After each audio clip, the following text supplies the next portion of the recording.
So we got a listener question here from Patreon fan Ian McRobbie. I hope that's his real name. Ian McRobbie wants to know what does it take to get you guys to reach into the third party pool? And what he's asking essentially is because some people don't buy third party at all. Yeah, Some on people are principle. avid third party collectors, Hmm. and some people only just cherry pick here and there if it interests people because third party can be very expensive, more Yeah. so than even the main hobby itself. So what does it take for you to reach into third party? And I'll let you open up with it, Wendell. All right, cool. I think my first dip into third party was definitely uh, what was it? Those add-on kits specifically. Yeah, like So City Commander and stuff. yeah, the City Commander. There was also the Bruticus one with what was the name of that group? The That one was that the one was that was the one that worked with. the same people that did City Commander, I think, right? No, that was the one that worked with the Power Core combiners, correct? Power Core. Yeah, yeah, yeah, for sure. Trying to Oh, remember. Yeah, oh, I know what you're talking about. I'm trying to but they remember did what. City Commander too. No, it wasn't Fans Project. I think it was Yeah, someone it was else. Fans Project. Was it Fans Project? Okay. Well, that's Yeah, because it was just it was that'll the preface when we get into third party with me. So, yeah, because it was the Swindle, the not Swindle, okay, I know what you're talking about. Yeah, and yeah, what that was the was and then the oh Blast man, Off. yeah, the Blast Off and Swindle. Yeah, that's definitely that's Fans Project for Yeah, so it sure. was those. So it was that, and I think I hunted down It City was Commander. Munitioner and something else. Oh Trying to yeah, it's remember true. Munitioner and Explorer. There you go. Yeah, so those are really nice. I did like the fact that it's like, okay, we're making these two figures, and then there's a bunch of add-on weapons that also act as better boots, better hands, better face, and everything. I liked how it all just played really well together, all in one. So I thought it was really cool and clever. I also got the what is this guy called again? Make Toys missile launcher, the jungle type. So that took me a long while, and that was like that was a oh, it wasn't. Oh, what was that one again? It was like the smaller ones. We had the Combiner Dinobot team with that. It was like Legends class. Man, But that's the Power Core combiners, though. that was Power Core Combiners again. Yeah, that's definitely because the Combiner Dinobot team would be Power Core Combiner. Yeah, but then the Bruticus one was a different one. No. They used it was a Combaticon team, but it was like I think the main piece was Bombshell. I'm trying to No, no, no. remember. But there was but those were deluxes though.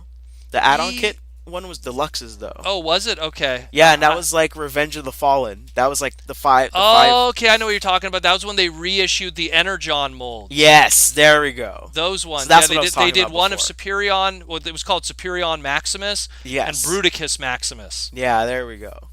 That's Okay, the one I was talking about.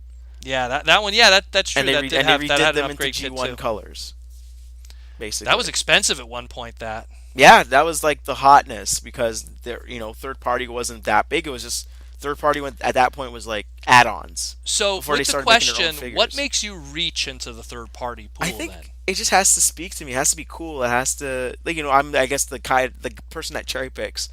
Like I cherry pick on the third party side and the first party side, but for me it has to like okay, well there's nothing that looks like this. There's nothing Yeah, that really fits in well like this Wendell's to very me. hypercritical even with stuff that Hasbro and Takara makes. Yeah. So So like third party, which is already more expensive for the same price points in a lot of ways, you really got to speak to them. It's and got I think it has to have a good spin on it and then look like and then either do something different with that mold that we haven't seen yet and then also just be fun to mess around with like oh okay I see how you did this and also a little bit complicated oh it has some good quality chunk to it I don't know it just has to speak to you and it's very difficult when you're just watching videos of it online and pictures but if you're lucky enough to like see them as displays or at even see TFCon people or something. or yeah Yeah. be at a TFCon and the dealers are there and they're showing them off and stuff if you're lucky enough to do that then all means jump in on it I'm like I know some people they kind of get some of the third party stuff to fill in a void for like if first party hasn't filled that void yet and then they just kind of throw it away. I'm a guy that will keep both. I don't see a problem with having two different versions of the same character. You know, unless like Carrie's a completely different looking Yeah, beast there's than unique every cases other of Hot that. Rod Yeah, and Rodimus that's come before him. So yeah, I don't see why definitely. you would throw out all the other ones and then only keep Carrie. I don't, I mean, every to each their own. Everyone's very different, and I don't mind having a shelf of, hey, look at this guy, he looks cool in this way, and this guy looks cool this way, and Well, look how they especially when changed. you're someone like me who's a big completist to begin with, Hmm. you end up anyways with tons of Optimus Primes that have similar designs anyways. Yeah, So it's not like I'm getting rid of those ones. no, no. So no, that's I mean, that's like totally I understandable. think my Optimus Prime thing is more. I'm kind of like the Scourge. Yeah, you like that more laser mod I kind of G2 dig, kind of yeah, the look. black repaint of Scourge kind of thing. Yeah. So everyone's always going to do a ton of Optimus and white Ultra Magnus repaints. But I like it when it's all different and it's like, okay, well, this I could see what they were doing here. I could see what they're doing here. I could see where they refined the their technique here, or just these guys saw it differently. So I don't know. I feel it has to really, really speak to you and like spark an Yeah, it's interest, an just like individual thing. anything, just like anything. There's no in your case. There's no one thing that could really pinpoint what Yeah. makes you decide it. It's just it really has to speak to you Hmm. on a certain level, and that's totally understandable. But that's how you've always been though when it came to Transformers, Yeah, is that exactly. there's just like how you might not be a fan of the movie toys, but then you go, you know what, that movie Hound from Yeah. Age of Extinction, like that's how you are. You'll be like, Hmm. that speaks to me, and I could understand What that. was the name of the Audi that what was his name?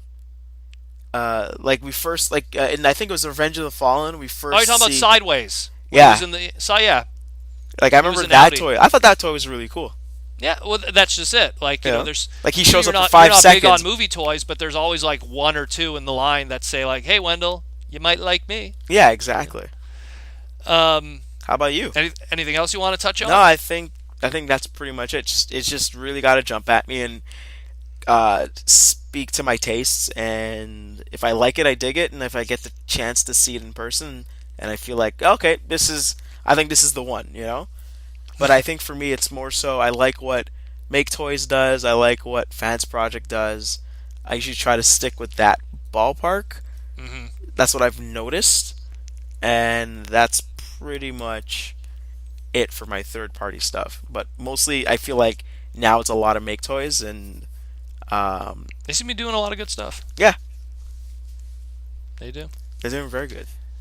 Um, for me, when third party first kind of really came on the scene, it's been around for a while in Japan, but when it first really started to come onto the scene, I was in my like full fledged completist mode, where I bought anything and everything Transformers, and that includes non-Transformer merchant, like stuff like wrapping paper, bubble gum, bed sheets. Like I bought everything. And when third party really started trickling onto the scene, and we're talking even before City Commander, like Fans Project, you Hmm. get stuff from Wonderfest in Japan in like 2004, 2005. I would even try to go out of my way and get that stuff. Like I would try to, because it was like, oh, it's Transformers even in an unofficial capacity, Yeah, and I'd try to I, be. I think you can kind of rate it as like pre Bay movie, post Bay movie. Yeah, like it was like before City Commander really came on the scene and brought an attention for third party. I was a completist of anything and everything Transformers, and those I would even go out of my way to pick up. Before City Commander came on the scene, Fans Project was what really broke them into that industry. Was they did a Cliff Jumper upgrade kit, which I think they only made 300 of them. And I was very fortunate because, again, the fandom was a lot smaller than post Bay movie, like you said. Hmm. I was able to pick up one, and I think I could even see it to this day, mint in package. It's number 219 of 300. I was very lucky to get Oh one wow. from my buddy. And never opened it. I always kind of like was like, oh man, like this is so cool. It's a handmade, limited collectible. No idea, like the term third party didn't even exist back then. And Right. then when City Commander came out, it was like it's a must-have. Like, oh my god, an Ultra Magnus armor? Like we'll never get an Ultra Magnus. Like it was just But as the ball kept rolling, and then its fan project started putting out more stuff. There was upgrade kits coming from every direction, and TFCon really started gaining traction. I really dialed back anything that I bought third party. I still was a completist of first party Hasbro Takara stuff, but I really was picky and choosy with third party. And then it kind of evolved to a point where I only bought third party stuff if I truly felt Hasbro and Takara would never do whatever said item would be. So there was a long period of time where Takara had this line called World's Smallest Transformers. And they ended that line after its third wave, and it was like they'll never continue it, and that was the end of that. I was like, man, I really loved that line. It was really unique in engineering. This guy named Heroes Toy Maker on eBay and stuff was making like a continuation of the World's Smallest Transformer line, where he's doing all the other characters. He's doing Astro Train, he's doing all these repaints. He made an Ultra Magnus armor. Like, he was doing all of these crazy World's Smallest stuff. And then Justy Toys, which was another company, was doing all the Dinobots and was doing Six Shot and Shockwave. So and Blaster, like filling the void of all these World's Smallest figures that we'll never get. And again, filling the void that Takara and Hasbro would never do. Something that, even if you were patient, they still would never get around to. Yeah. So I picked up all of those. And that's like that was like something from third party I was kind of a completist of. Like, those I would get every variant, every repaint, and there was a lot of wacky repaints. There's a iPod Optimus Prime, World's Smallest Optimus Prime, with a sticker which is all the autographs from U2 on the back. It, it's super weird. Okay, it's super sure. weird. But again, because I was just collecting all of them, and this is third party, and it's super bizarre. So I would get all of those, but at the same time, wouldn't really touch anything else third party. When Protector came out, which was like the Fans Project Rodimus armor, because it was Hot Rod, I would pick it up. But otherwise, most third-party stuff I didn't get. When there was an upgrade kit or something, I actually believed deep in my mind that one day Hasbro or Takara would get around to a lot of this stuff. A lot of the modern third-party stuff today, I'll call them the masterpiece price point scale stuff. I don't look at I look at it and appreciate it and check it out, but I don't purchase it. Right. Because like recently there was an announcement of a cup. And I was just like, sooner or later, we're going to get one. Yeah. I find that sooner or later, all of those, and for the longest time, third party was focusing more on a classics kind of scale, a deluxe scale standpoint. Now they've kind of upgraded to masterpiece scale.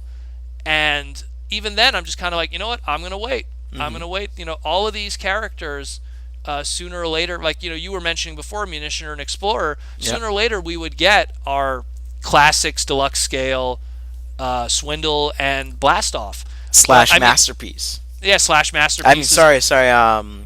Combiner Wars. Yeah, the Combiner Wars. But that's why, and we would get them multiple times in different iterations.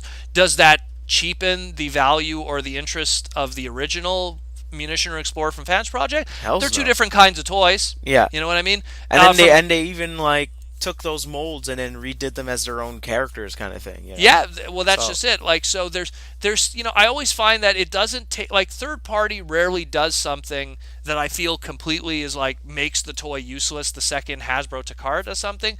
But at the same time, if you're someone that's trying to just fill a void, I personally always feel wait. And in my case, like Wendell said before with, say, Carry, DX9 Carry, I usually just buy third party if it's off the wall. Something that I just feel Hasbro Takara will never do.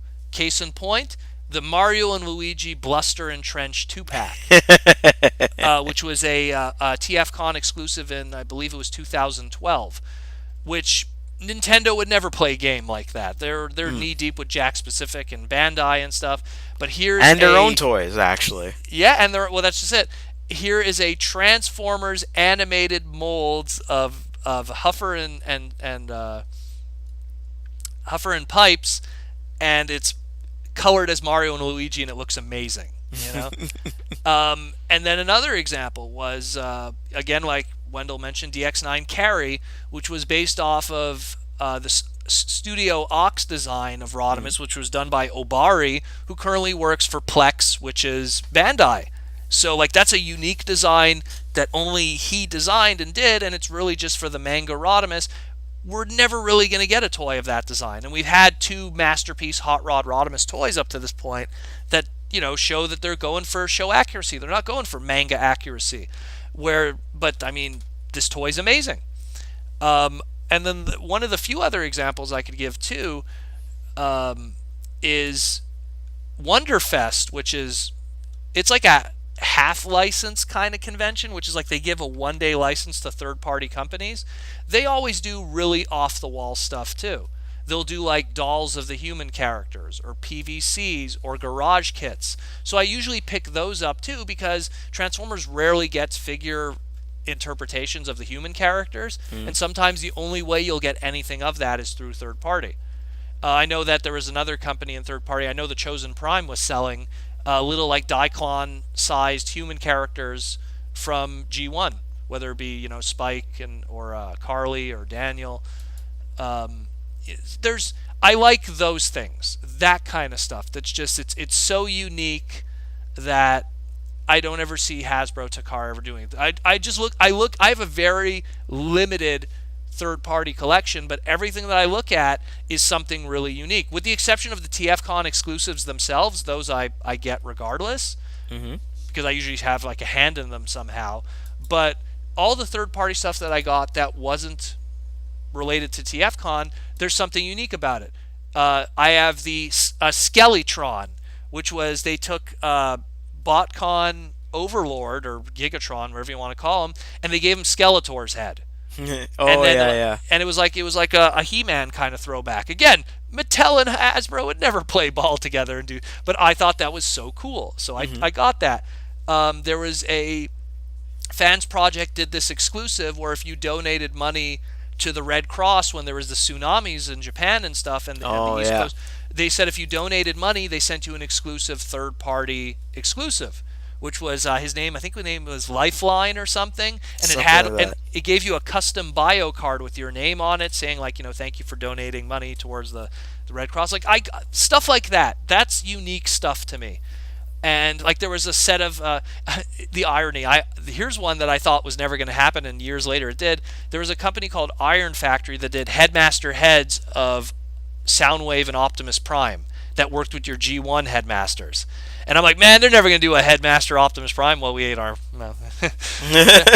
Never thought Titan Returns was going to happen, and that would be the case. But I mean, back then I thought that was something that was out of the question. Yeah. Same thing. The last one I'll mention is Dino King from Transformers Victory, which were all the Dino Pretenders. I never thought they would make massive Pretender shells of Dino King, so I picked up the third party ones of that because I think they're so cool.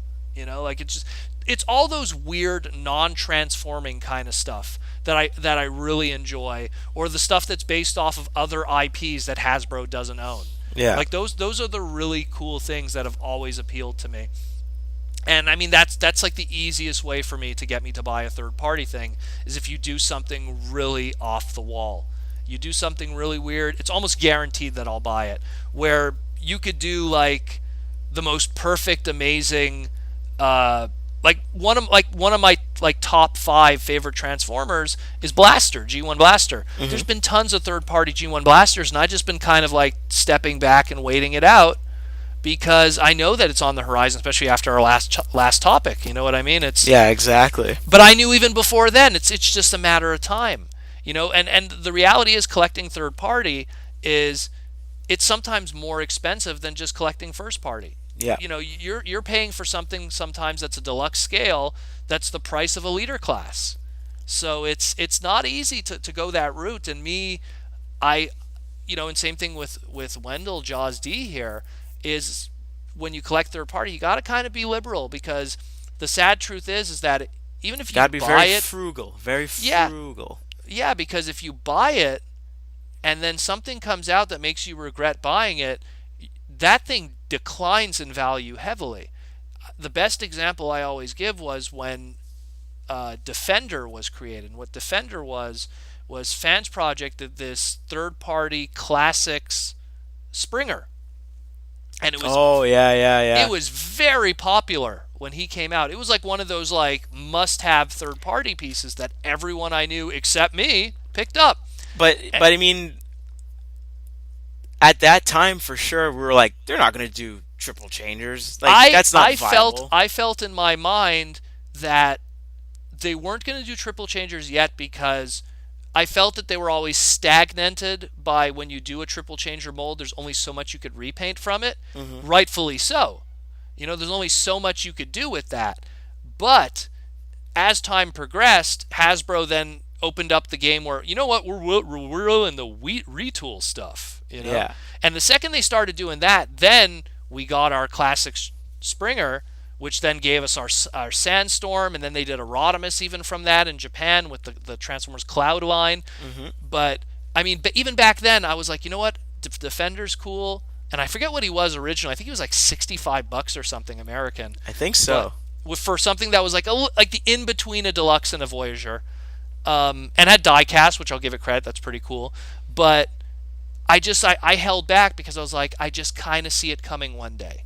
And He had some good gimmicks. I'll give him that though. no, he was really cool. Like he had a nice I messed with Evangelists, and I was just like, oh, yeah, this he had thing's a pretty. nice gimmick where he could actually pull the guns out of his holsters. Yeah, he was a great toy, but it was just me going like, and I don't want to sound like a purist where it's like, oh, it's Hasbro or broke, but it's just I felt like one day it'll come, and up to that point, I think the closest we got to a Springer was always like a singular repaint, like, oh, we're gonna take this helicopter and paint it green. That's live convoy and call it Springer, or we're gonna take this hot shot mold from Cybertron that turns into a tank, well, a tank car, and call it Springer from Bakan. But they'll never do something that was like an actual triple changer. And then we finally got it, and it was amazing. The second that triple changer from Generations came out, the Voyager, everyone was unloading their Defender, which I found silly because it's still a great toy. Yeah, But they were and like, and you were able to then get this $65 toy for 30 to $20. exactly. And it was like, wow. But that's the sad truth is that, I mean, I've kept every single third party toy I've ever bought and appreciated it. I Same mean, here. I got City Commander the second we finally got an Ultra Magnus of any kind of official capacity that actually was with the armor. I didn't run out and sell City Commander. Same thing when I got Protector, the Rodimus. It's not like I got rid of him the second any kind of Rodimus toy came out that Yeah, fit that exactly. mold. It's I think the thing with me with Protector, I think I bought like a more jankier deluxe Rodimus to put in him Oh, well, see, just to fill him out. you bought that Rodimus Classics mold when that mold was really hot and was like going for like Yeah, $100.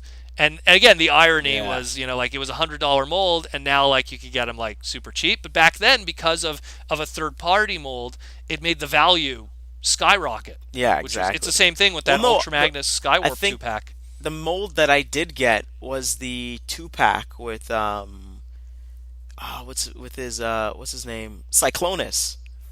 That was the one I got. Oh, you got that repaint one that's super loose out of Yeah, I because got that the repaint one with the more brighter cartoon colors, the more and that pinkish was what I kind of was hue. using for a bit. And then I got the original mold, but it was like, it was a more of a hit, like a used mold that someone had like, oh well, I'm willing to sell this cheap, and that's what I used. And then I ended way down the line. I got the Henke one, Yeah, which is the best one. which everyone was kind of like unloading, and I was like, all Yeah. right, sure. But that's the irony is that like there was a time when third party was really dictating when they were specifically upgrade kits. Yeah, They were really dictating the value of first party toys that were related to those upgrade kits. And now it's kind of the opposite. Now, the funny thing with third party now is now when we see third party toys, it's almost like a premonition of what's going to yeah, come from exactly. first party because we kind of have this thing where it's like we'll get a whole bunch of third party stuff and then after that's run its course, boom, Takara does something. And it's almost like we go, "Oh, well, wasn't that a sign?" And the reality is it's because these factories in China in the past sometimes shared it with the same factories and the same machines that worked with the third party companies on their off hours. So you would end up with stuff like that where the factory workers would be told like, oh hey, we're going to be working on a shockwave for Takara's masterpiece line.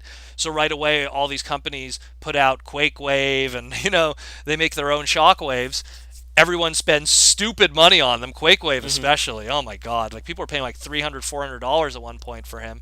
And then Takara, then hey guys, check us out, yo. And it's cool. I mean, again, like that's what makes me go into the pool. Something weird, something cool, something unique. Um, like if someone made like a third party, I'm just Hmm. gonna throw it out there. If someone made like third party stuff based off of the Yeah. Mega Man franchise.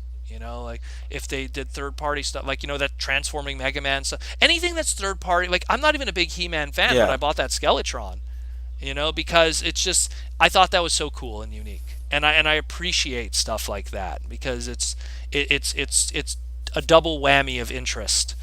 And yeah, so that's to answer your question, Ian McRobbie. I hope it wasn't too long winded, but it's like that's what kind of makes me dig third party.